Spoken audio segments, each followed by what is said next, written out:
Hello, my Workday Playdate peeps. Welcome back to Workday Playdate, where we ditch the dry corporate talk and we bring more play, more purpose, more power into the workplace. I'm your gal, your host, Erin, and this month we are laser focused on a skill every leader thinks that they've mastered, but few truly have. We are talking about presenting this month on the show. And guess what? Presenting isn't just about what you say on a stage. It's how you show up every single day. It's how you lead your meetings, your one-on-ones, your Slack messages, and your culture. And today's guest, she is here to teach us how to lead like we give a damn, because honestly, that is how teams thrive. So let's get real. Too many leaders are still stuck in survival mode post-2020. They're juggling KPIs, managing burnout teams, and secretly Googling how to keep people from quitting without giving raises. Sound familiar? Here's the problem. We're focusing on performance without focusing on people, and no one understands that better than today's guest, Paula Davis. Let me give her a proper introduction. So Paula Davis is a former lawyer turned burnout prevention badass. She's the founder of the Stress and Resilience Institute, the author of Beating Burnout at Work, and a globally recognized expert on building resilient, thriving teams. She has trained over 40,000 soldiers in resilience with the U.S. Army. Yes, soldiers, earned her master's in applied positive psychology from UPenn, and advises leaders at organizations from Harvard Law to Fortune 500 companies. Basically, when Paula talks about leadership that works, we listen. Now, my peeps, listen, I know you. You're the leader who stays late to fix the slide deck. You're double checking the team's work and bringing the cupcakes for the birthdays. You care. You show up. You give a damn. But caring without boundaries leads to burnout. And data backs that up, my peeps. 76% of employees experience burnout sometimes, according to Gallup. The American Psychological Association found that 3 in 5 workers report negative impacts of work-related stress. And according to Deloitte, only 22% of people say their leaders are very effective at creating a culture where they can thrive. And here's what stings. Most of that burnout is tied to team dynamics and leadership. So the good news is we can fix it. We just need to change how we lead. And Paula is going to show us how. Let's get into our Playdate with Paula Davis.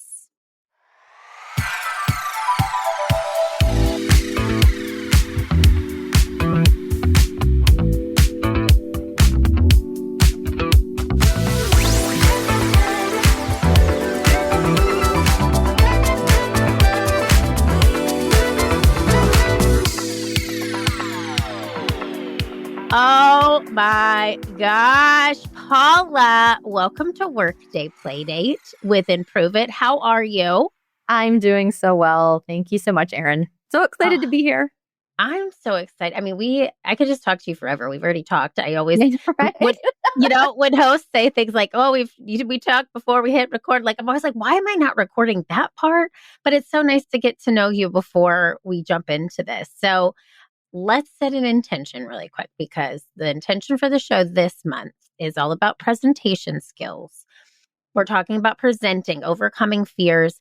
I want to just use this episode today and your work and background to talk all about giving a damn, leading like you give a damn.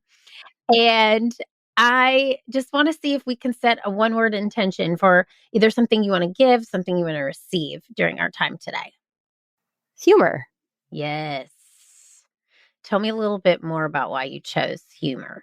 Sure. So for folks who are listening who didn't get a chance to hear us before you hit record, humor is I think it's a skill, and I think it's a trait that I really value and have valued for a really long time, but has been, I think, oftentimes suppressed, either just in the way that I've grown up.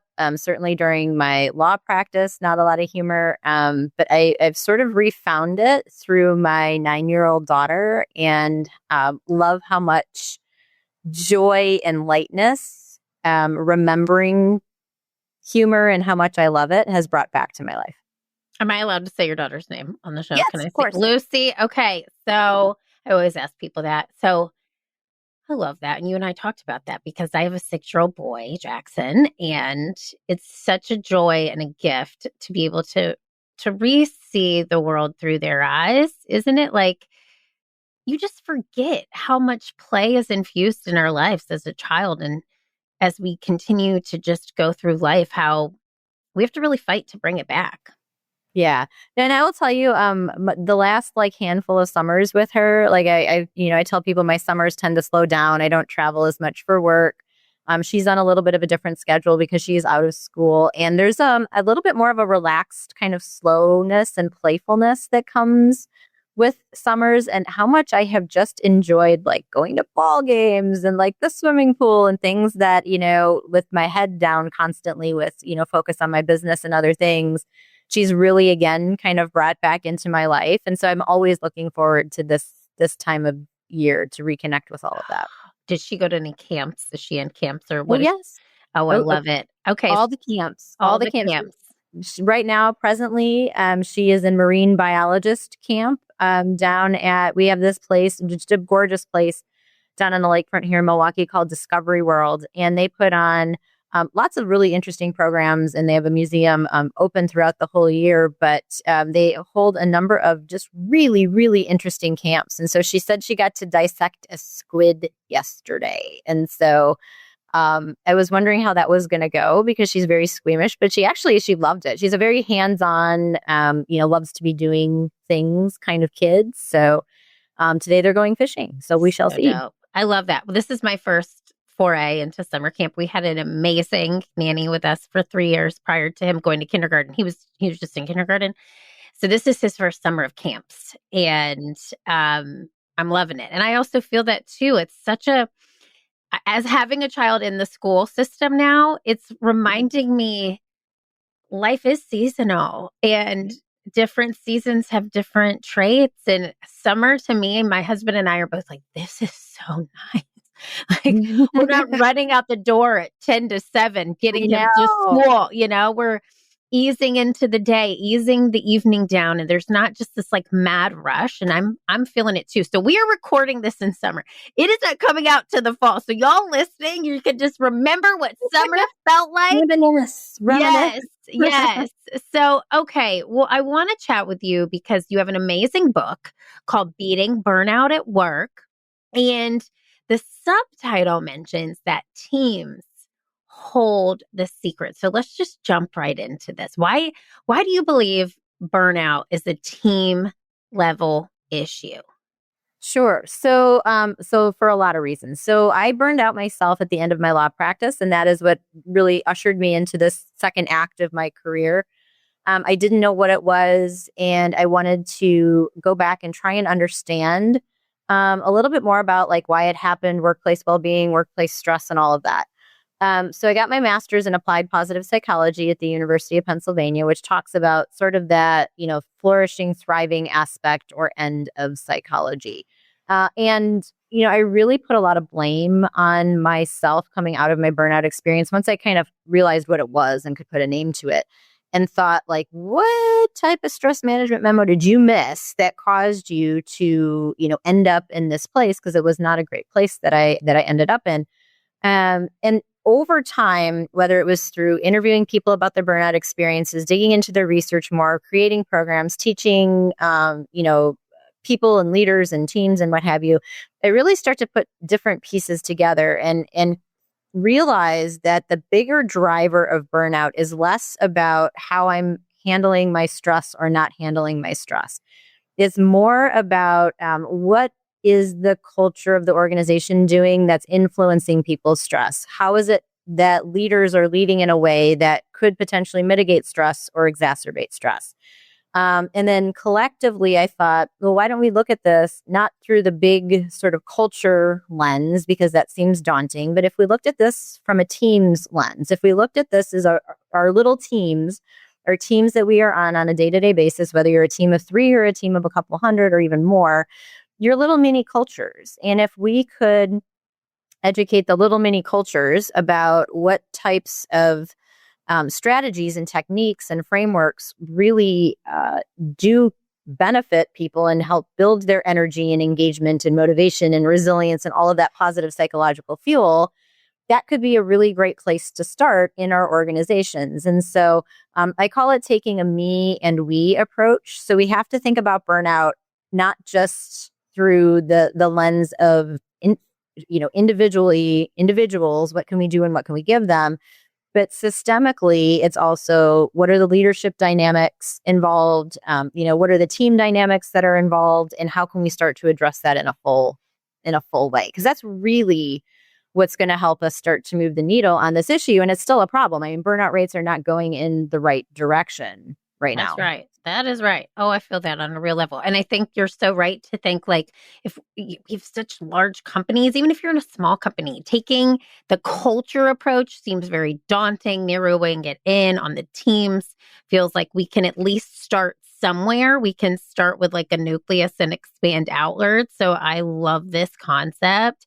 And I also know you coined a term called TNTs. Oh, yes. Right? Tiny noticeable things. Yes. Tell us, what are TNTs? How do they help us improve workload management, team connection, all the things? Yes. So that was another thing that I had realized, that I have realized over the arc of the work that I've been doing over the last 15 years is that, I work with a lot of hard charging, a lot of very demanding professions. And I thought to myself and knew pretty quickly, I can't come in here with these really hard like strategies or multi-dimensional pronged things and expect that somebody who barely feels like they have an hour a week of spare time to have them implement and have it do something. And just simply in the research is also how I think. That's my quest, is like, what can I take out of this big research paper and noodle it and remodel it so that it fits somebody who's really stressed out or doing a really, demanding job, and have it be really simplified. And so that is where the TNTs came from, tiny noticeable things. And it's become really one of my big themes and messages for people is that, whether you're an individual contributor, part of the team itself, a leader, of any level, it's really these small strategies done more consistently over time that the research even shows builds resilience, builds engagement, builds motivation. And it's what we're missing more so is the self-awareness about what it is that we need to be doing and then implementing that in a more strategic and intentional way. And so my second book, Lead Well, actually came out just earlier this year. And so I've carried that TNT theme through both layers, and it's certainly amplified in my newer book. And in my programs, that's how I convey the frameworks and the strategies to people who are listening. Okay, can you give us an example of a TNT? And when I think of TNT, do you know what I think of? Like, isn't that dynamite? Isn't that what they call it, like in cartoons? Like, I think of like... That's a song too. I can't remember who sings it, but TNT. Yeah, I think of like literally Bugs Bunny and like Daffy Duck, like about to blow something up. But it's tiny noticeable things. So, okay, so give me an example of a TNT. As it relates to being a leader, what is a TNT that I can notice with somebody on my team? Sure. There's a couple of things there's a ton, but there's a couple that I think about right off the top of my head. And the first one is something that I call saying a thank you plus. So this is part of my attempt to help leaders start to magnify the impact that people are having in a very strategic way on their teams. And we all know, obviously, what a thank you is. We probably don't say it enough in our world of work. And so when I explain this skill, I always tell leaders and people, start with a thank you. The little thanks goes a long way, but I want them to very quickly add the plus piece. And the plus piece is to tag on or to add to the thank you the specific behavior or skill or strength that you saw displayed that led to the good outcome. So if I saw you, giving a thanks to somebody and you were kind of going on about it, and I said, well, why are you giving this person a thanks, or why do you appreciate them, or why are you affirming the job that they have done? The plus piece would be your response back to me. So if I can walk up to somebody on your team and just say, thanks, that's not a thank you plus. If I can replicate it, that's not it. The reason why it's sticky and it lands so differently is that it's a demonstration that you noticed what somebody did and you're specifically telling it back to them. And so you're connecting dots between their job and the impact that it's having to you and on their team. And it goes much, much deeper. And so it can be as simple as saying something like, Thank you so much for the way that you organized the summaries of the reports that I gave you. Your takeaways were clear and concise, and it helped me be able to brief the board in a very sophisticated and educated way. I mean, something that simple. When I've talked to people who have been on the receiving end of something like that, they'll be like, I remembered that like 10 years ago or 15 years ago. They're just inordinately powerful, but it doesn't take much time at all. But it's very strategic, that extra plus piece. Yeah. So the plus piece is a big one. So in improv, we call it yes and. Like what I'm hearing is yes and. I'm like, this is yes and. It's thank you and instead of yes, it's thank you and. And it's so true. I feel like if you were to say thank you and give me that and will stick with me, because instead of just saying thank you and not really elaborating, it's like almost like what we would call a yes, but like I'm giving you a thanks, I'm giving you a yes, but it's not really meaningful. It's not really deep. But the thank you and is, hey, thank you, yes, for sharing that information and blah, blah, blah, whatever you did right. And that is huge. I think a lot of people forget that part when it comes to leadership. For sure. And I think the way that I explain it too, I sort of joke that the thank yous are important. It's a little jolt of positive emotion. Most people don't even hear that at work. I think, what is it? Something that I just read recently was about 60% of us feel underappreciated at work, and lack of recognition is one of the core 6 drivers of burnout. But it's that it's fleeting and it's momentary. And so it feels good and it's good and we should continue it and we should do it. But it's not sticky, right? And I analogize it to eating fast food, because fast food in the moment feels so good and it's that little comfort food hug and what have you. And then like 2 hours later, the effect has worn off and you're like, why did I do that? Why? Right? Why? Like, why did I do that? And so that plus piece is the thing that's going to kind of continue. And the plus piece allows for what I call upward spirals. So you're telling somebody exactly what they did well. I can go replicate that. The next time you ask me or somebody else asks me to summarize some reports or what have you, I can remember the thing that I did for you that caused you to be so happy with what I did. And I can do it again. I can replicate it. And so you're giving people a path to replicating, things that you really want to see continued in their work behavior. Okay. Paul, I love this. I love it. I love it. I love it. There's so much good little nuggets in here. But I want to talk to you about what you're really getting to is meaning and mattering, right, at work. And I think so much has shifted, especially since the pandemic in 2020. And I think that these two things really make such a difference. They're like essential needs now for human beings. What have you seen change since that time period when it comes to these? I think those things have always been present. I know certainly for mattering, it's a fundamental human need that we have to know, not only at work, but in our communities and within our families, that we matter, right?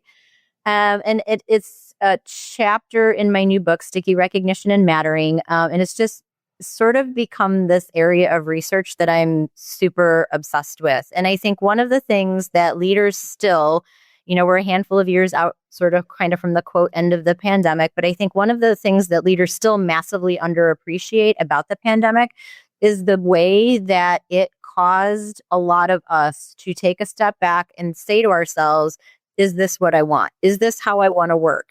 Is this where I want to work? Is this how I want to live? Is this where I want to live? And even though we may be beyond it, psychologically, we aren't. We carry that mentality forward with us today in our work. So we're scanning our horizons at work, and we're looking more deeply at, is this a place where I feel cared about and cared for? Does my leader have my back? Is there a sense of well-being here? Is my work meaningful? Do I feel like at the end of the day, like I'm waking up and what I'm doing is having an impact on somebody? Because guess what? I'm remembering a handful of years ago, you could get sick and, things could change on a dime for you or for someone in your family or what have you. And that's still very front of mind for folks. And so, especially, I don't want to necessarily turn this into a generations conversation, but I think it's also inherently more of a priority for younger millennials and Gen Z, and certainly the Gen Alphas who are going to be coming into the workplace.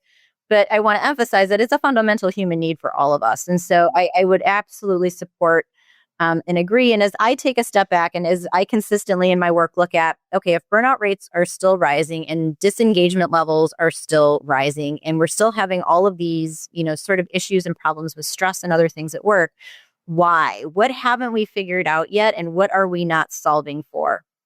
And that's really the subject of my new book. But it's a constellation of things. And I think if you dig, I'm always seeking to try and find like the root causes of stuff. I think that mattering deficit is really at the heart of a lot of it, because it's what activates resilience. It's what activates well-being. It's what activates intrinsic motivation. It's really that essence or that driver to a lot of these good characteristics that we want to see in our teams. And we have really just kind of forgotten about, or maybe not even appreciated or understood even what it was and how important it has become. Yeah. Oh my gosh. Yeah. I feel like truly the things that you mentioned in the upfront of that were just understanding, where do I want to work? Where do I want to be? Where do I want to live? What do I want to wear? What is my ideal scenario here? And I think a lot of those things shifted for a ton of people. I also think your generational comment, I think about Lucy and Jackson. Mm-hmm. They're Gen Alpha, our kids. Yes. And I have on my team mostly millennials and some Gen Z. And it's just the heartbeat of that generation is compassion and kindness and love and mental health and wealth. And I am so here for that, because it is a shift in humanity, which I think we need, and I think is becoming possible because of some of those really dig deep moments that we've all had to do in the past 5 years. And keep going. Go, Paula. What you guys say? No. I was just going to say it, and it's not just the pandemic, but the pandemic, was sort of like, quietly not completely phased out, but it's for all intents and purposes kind of in our rearview mirror. But what did we bounce right into? We bounced right into, geopolitical and economic uncertainty, which is going to continue for a very long time. I mean, that's not going to end, and that's certainly something that's here to stay. And we bounced right into the AI conversation, right? All of a sudden, we had this new sort of type of technology emerge onto the scene that is probably going to redo how most of us think about and execute our work on some level.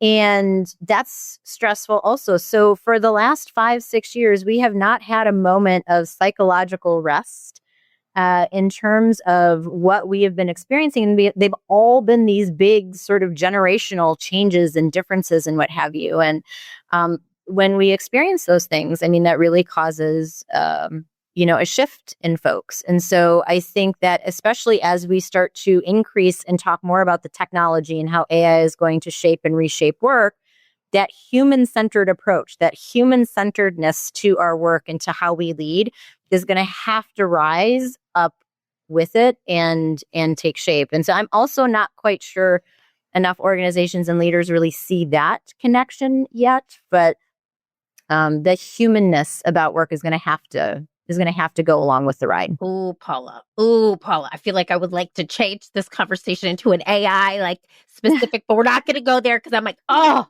that's a whole thing. And you're so right. Yeah. Listen, I'm going to tell you. Do I use ChatGPT? Absolutely. Mm-hmm. Is it kind to me? Yes. Do I have a therapist? Yes. Does ChatGPT also act as my therapist in the interim between sessions? Yes. So I do think that we are going to, utilize this AI in every facet when it comes to marketing, when it comes to sales, when it comes to copy, when it comes to strategy, processes, all these things. I'm already seeing massive changes with AI, but what AI can't do is feel a human heartbeat. No, and it can't tell us that we matter, and it can't empathize. I mean, I've been in enough programs and different conferences that I've been to with folks who are talking on the tech side of AI.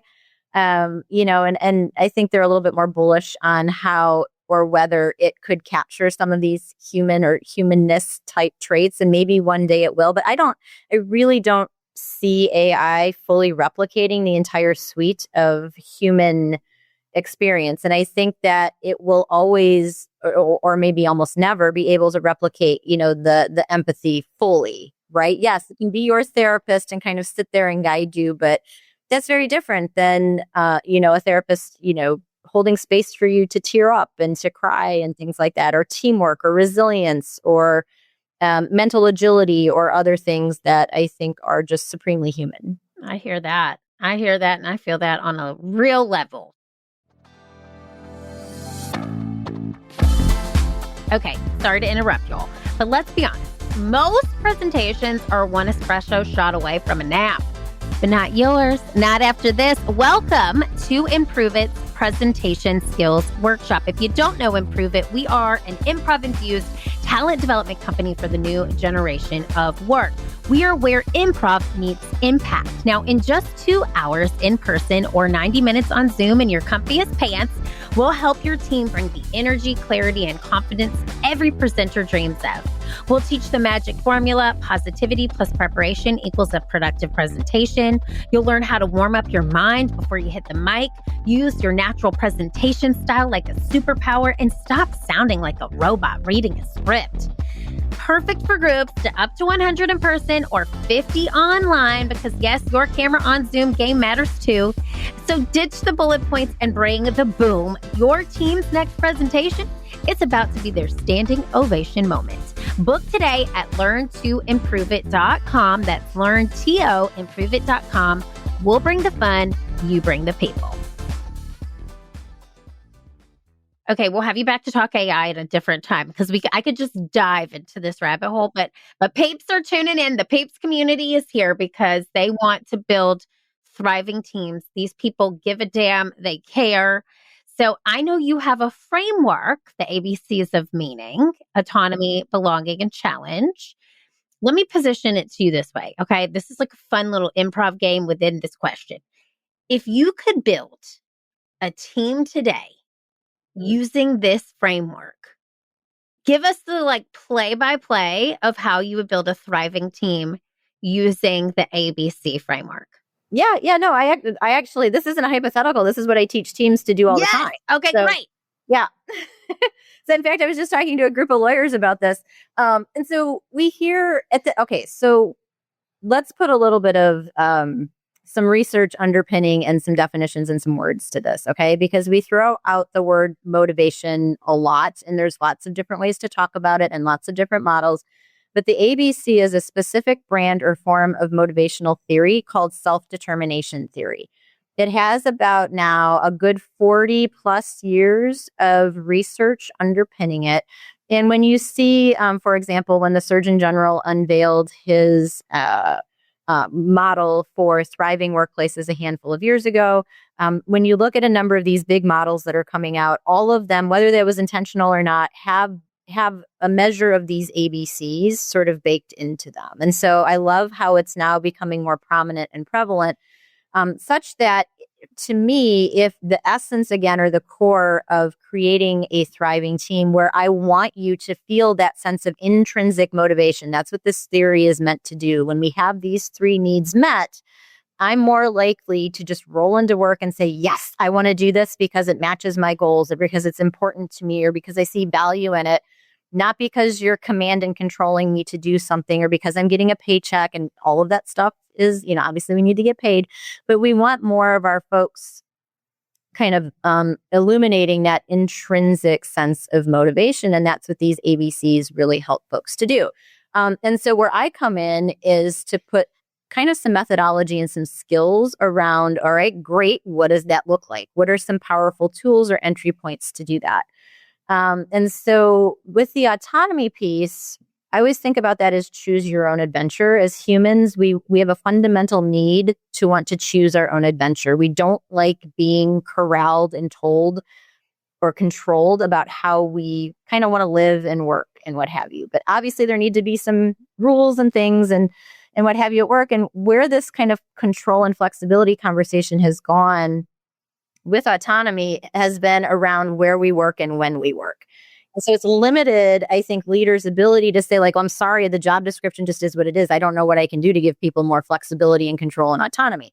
And where I come in and as I talk about different levers that help us from perceive psychologically that we have more control and flexibility.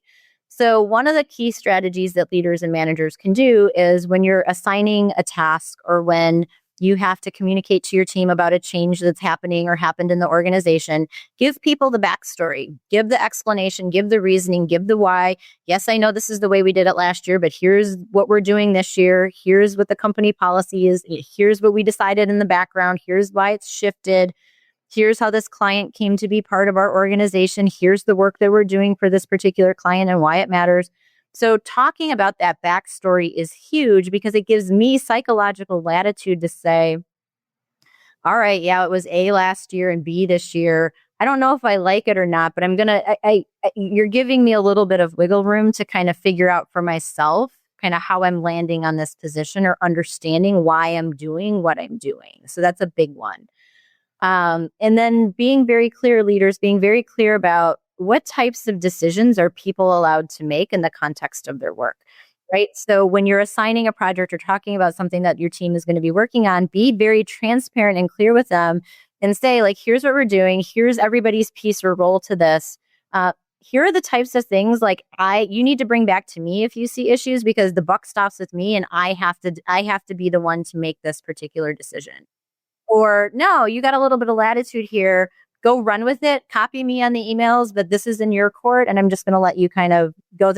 Again, you're giving that sort of like you're drawing for people the kind of the area or space that they have room to maneuver within, and so that is going to ignite our perception of autonomy, which is what leaders are supposed to, or is a good thing for them to do for that A bucket. So that's how I help them see.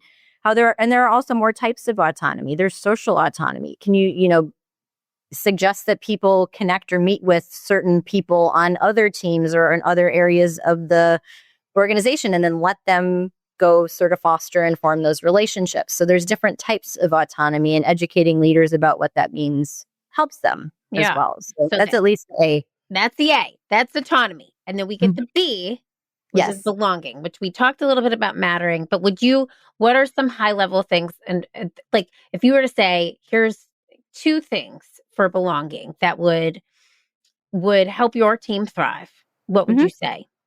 So I also think about belonging in terms of like the community and connection piece. So if we're going to foster a community, so lack of community is another one of the core drivers of burnout, right? And what does community mean at work now, since the way that we work has been reshifted and reshaped and gone back to normal and blown up again and all of that.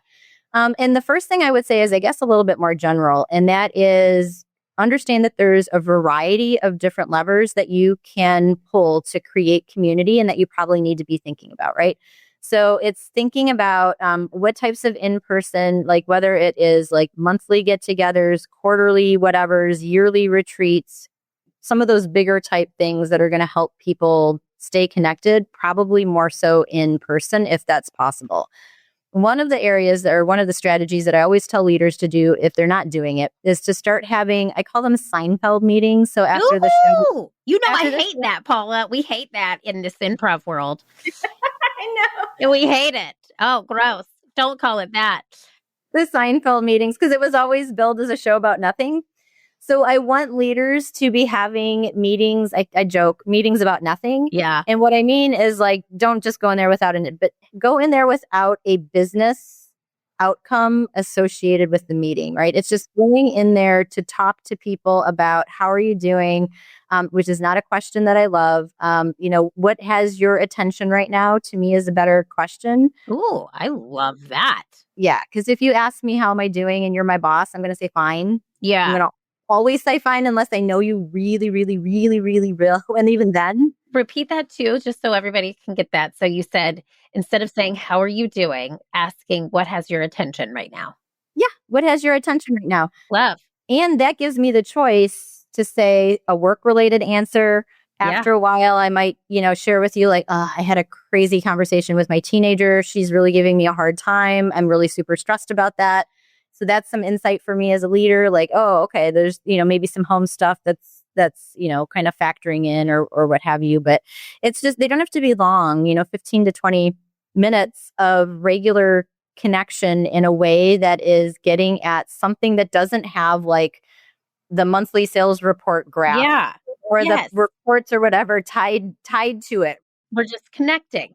Can I tell you something on that? My team and I, we have these set meetings. We're virtual. We do try to get together every quarter in person, but we set 15 minutes. We're a small team on the upfront to just connect and I'm going to change that question to sometimes we say, what's a win from the week on our Thursday call.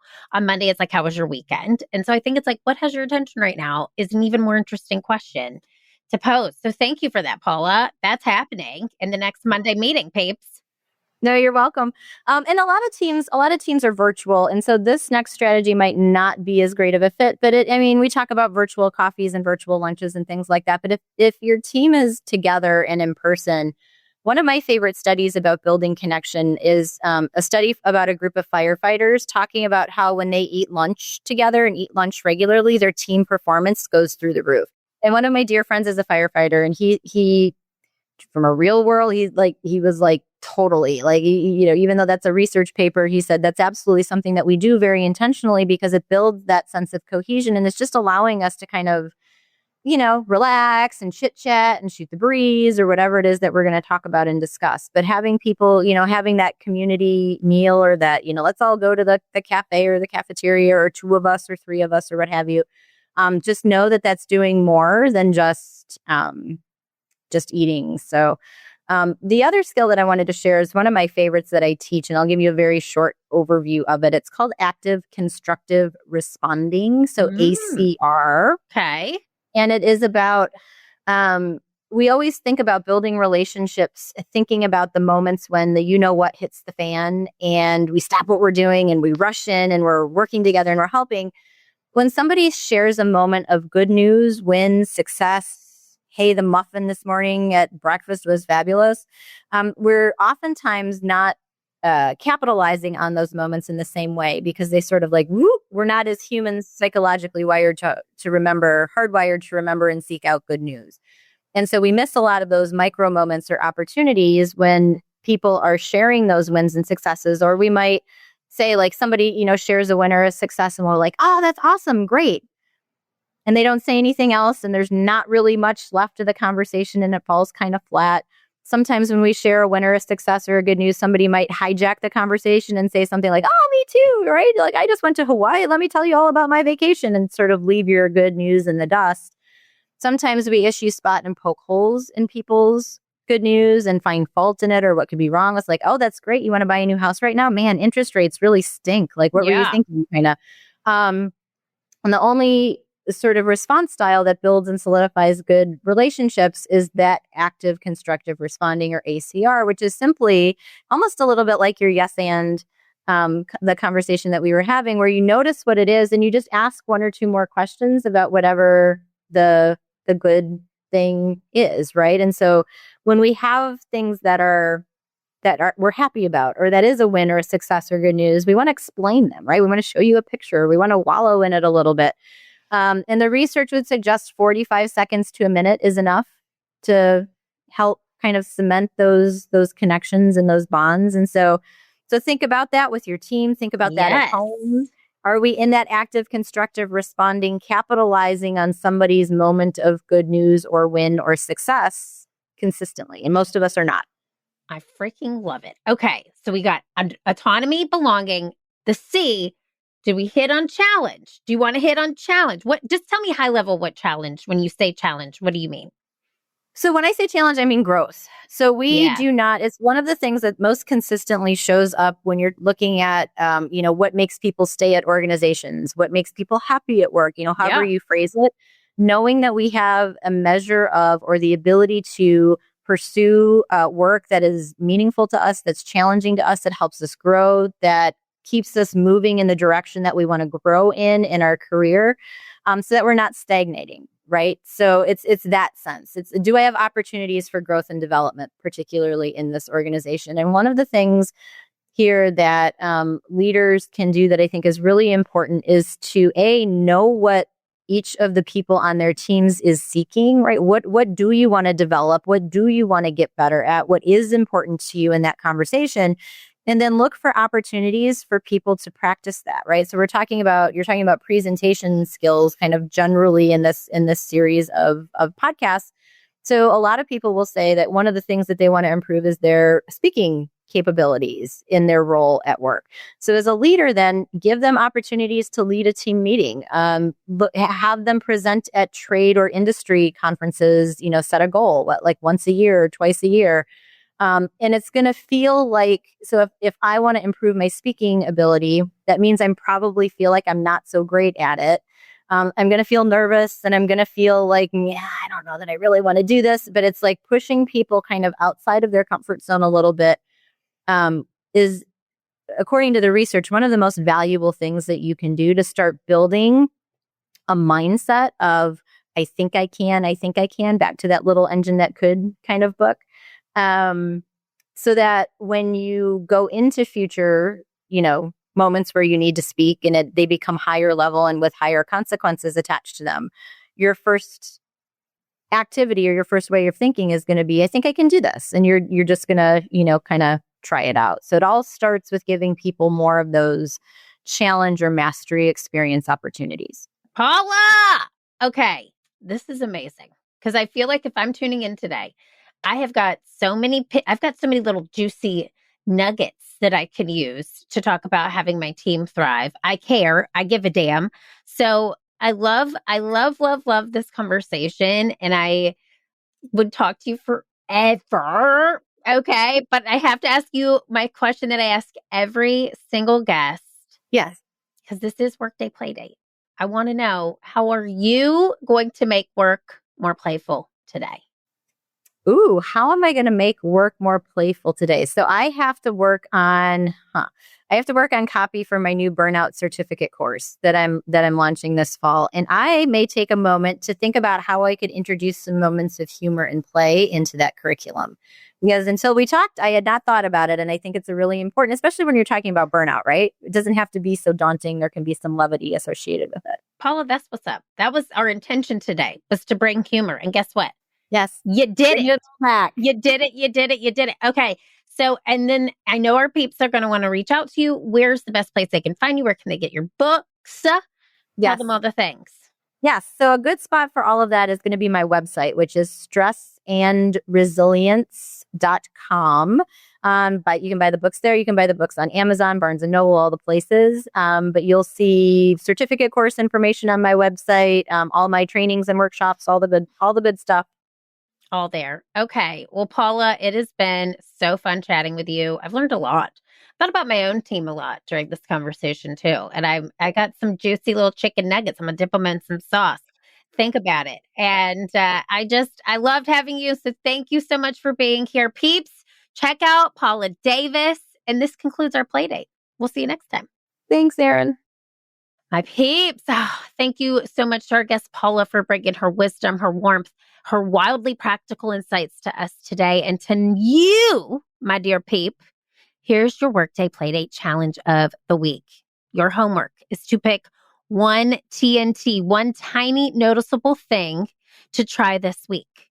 Maybe it's ending a meeting 5 minutes early. Maybe it's a handwritten thank you note. Maybe it's just asking your teams, instead of how are you, asking what has been on your mind lately.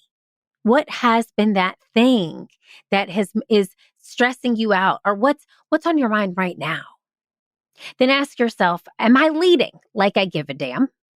And what's one small shift I can make that brings more autonomy, belonging, or challenge to my team? Remember that meaningful work isn't about perks or ping pong tables. It's about presence. It's about purpose, and it starts with you. So my peeps, until next time, I want you to keep playing, keep leading, and keep showing your team that they matter, because when you give a damn, it shows. I'll see you on the next Playdate.